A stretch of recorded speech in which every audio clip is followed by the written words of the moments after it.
about it some the other day whenever Tearlaments was playing the Centaur, but I think this hero is like, it actually has a negative win rate right now, and I think while some teams are playing it, it looks really broken. Others, I think looks much less so, depending on the style of their offlaner. I think XSS actually is a player that can make this hero work quite well. XG is a team that does like to split up and farm in a lot of cases, and XSS is someone who's honestly just a really solid player and very capable of getting the net worth out of the Centaur I think that you need.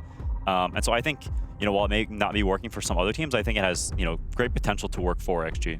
One thing with Centaur is you need to respect that you're a farming offlaner that will help your team through Stampede and maybe the occasional, like, you walk towards a lane. But realistically, you want Helmet Dom, you want to absorb the entire offlane part of the map and just farm. And then the other 4 heroes need to be ready to take the 4-on-5 fights, the weird little skirmishes without you, only using Stampede. Because the best Centaur games is when you get forgotten about and suddenly it's Dom, Lotus, Dom, Pipe, Dom, Crimson, whatever. That's your window. So for XG, the other 4 heroes need to be able to play with each other. Like if they have Shaker mid, now a Centaur off lane, the Shaker's shut down, their draft already I can see falling apart, right?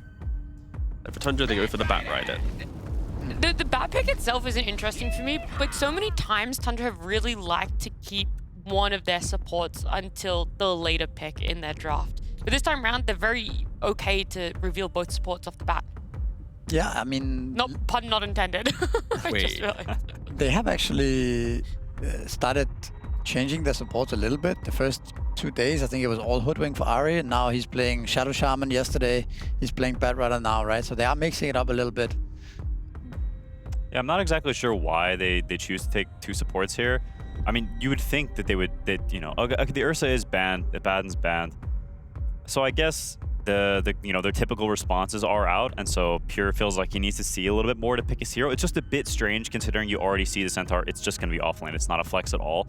And so I'm a little surprised to pick Bat. Bat is a soft flex. It could be mid if, you know, XG runs into the, you know, a free Bat lane mid, but I think it's most likely to be support. Bat mid's very, very volatile. But Tundra has shown that they don't really want to pick Gyrocopter. Some teams here would just pick Gyrocopter instead of Bat Rider. It is like that carry that enables you to play most lanes, but they banned it out when they had this position last time.